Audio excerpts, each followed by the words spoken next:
Man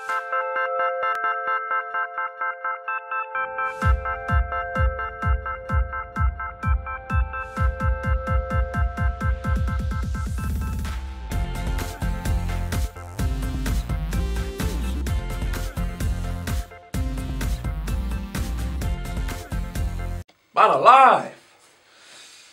Homebrew Wednesday again? 51 you say? Wow. That means we are almost at the year mark. But, happy Homebrew Wednesday guys. This is number 51. And boy have I got some footage to show you. As you were probably aware from the last week's Homebrew Wednesday, and I think Harry was on about it in his Homebrew Wednesday, the weekend just gone was the Ovoo Brew Day. A chance for everyone to sort of get together if they were brewing, log into Ovoo and we can video conference and see everyone's brews happening, have a laugh. It was fantastic. Worked really well, to tell you the truth. So, I'm going to run through the main things that happened. Obviously show you some of the brew, because it wasn't what I wanted to brew.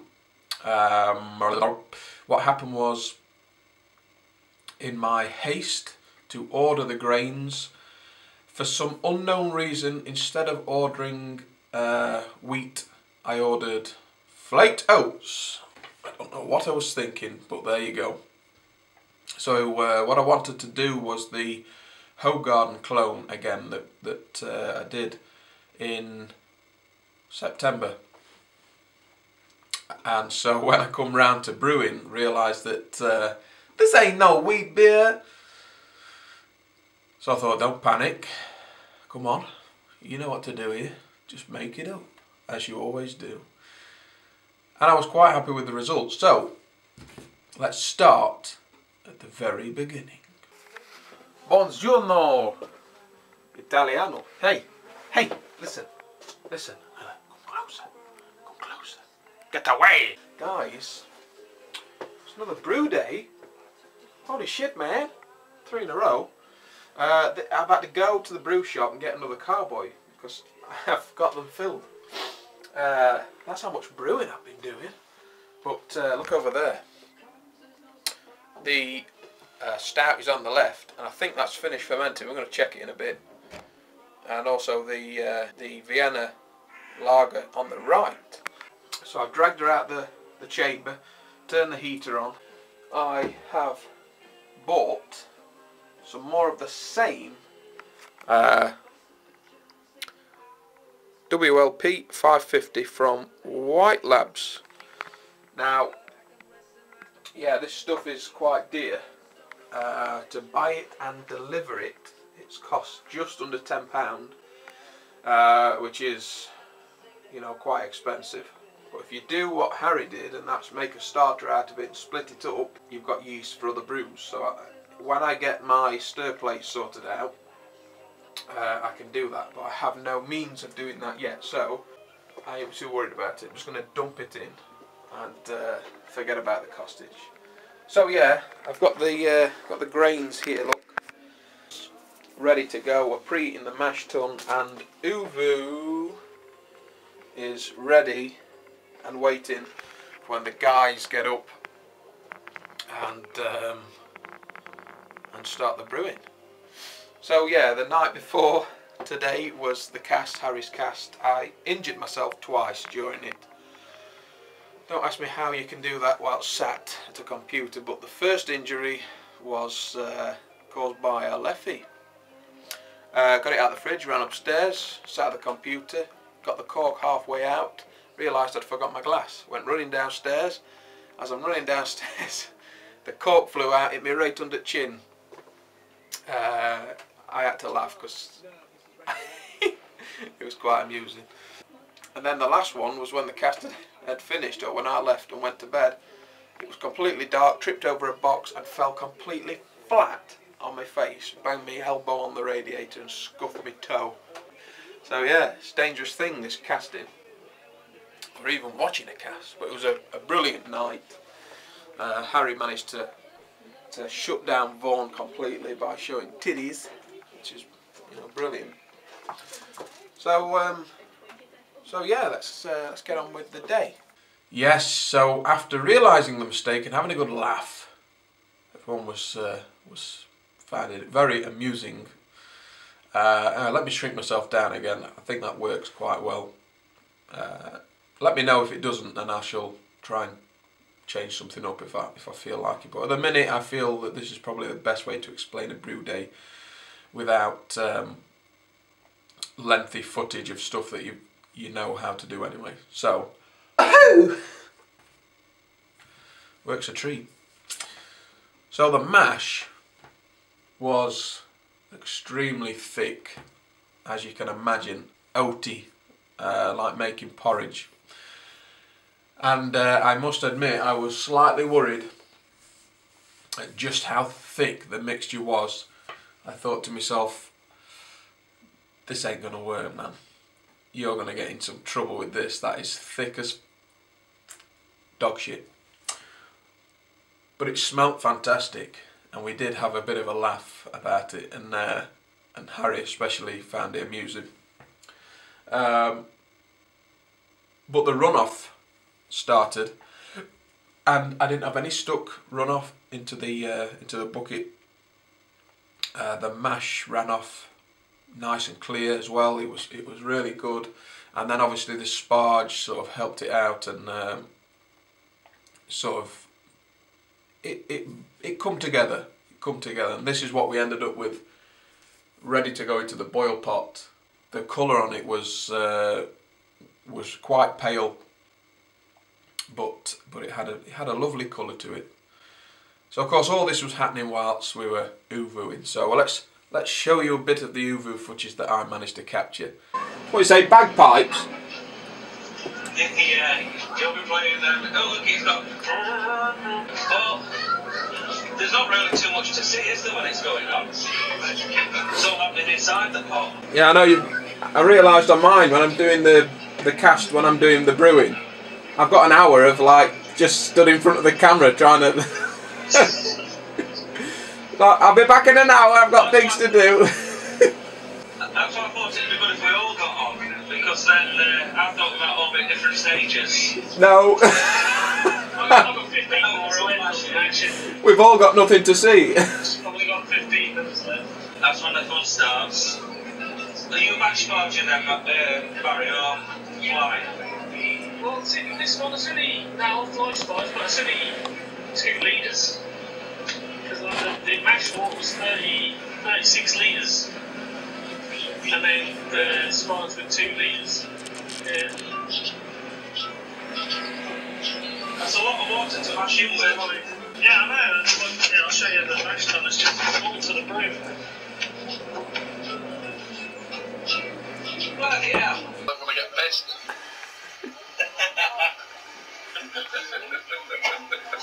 Oh, fucking hell, let's smash my camera then.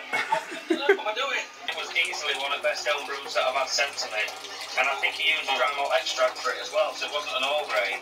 But wow, the amount of orange in it, man, it was epic. Really, really nice beer. And that's just from the Amarillo hops. Yes, and not only that, but we also had this guy turn up.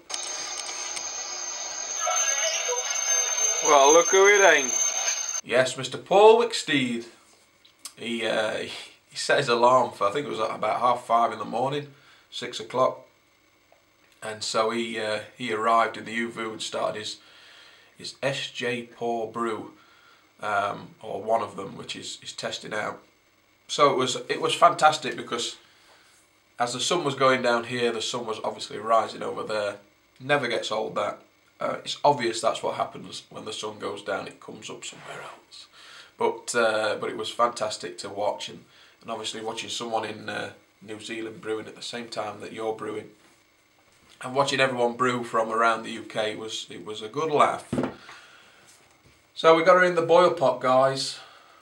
Got her in the boil pot, and I thought, to hell with it, I'm going to just keep the recipe the same, and then add a few little bits. So it's almost like the same sort of things you would add for the Hogarden I was adding to this.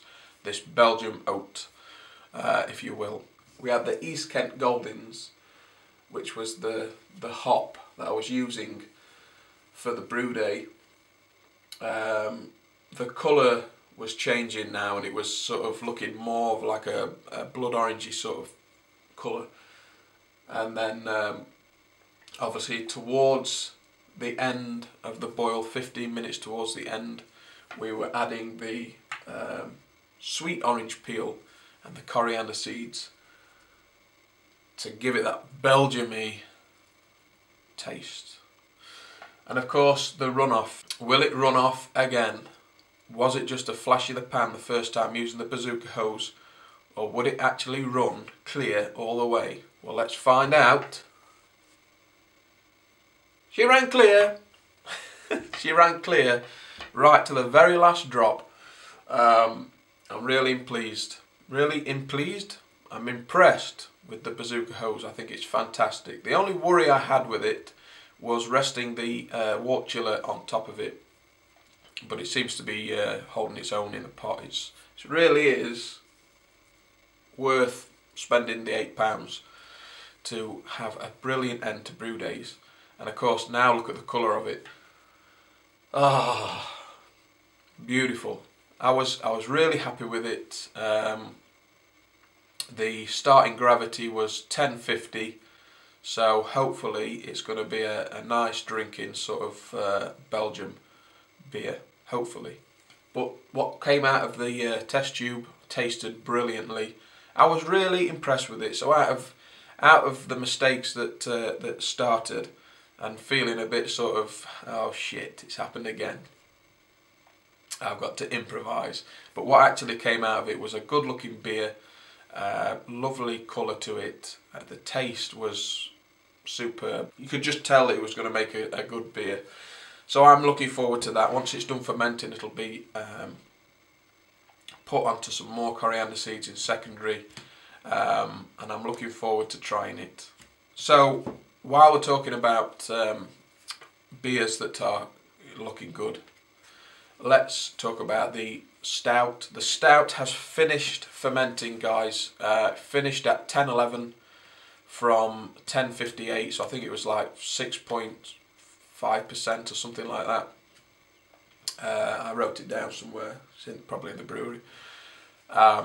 So what I'm going to do with that is, once the Vienna lager has finished fermenting, which I think it has now, I've got to rack that into the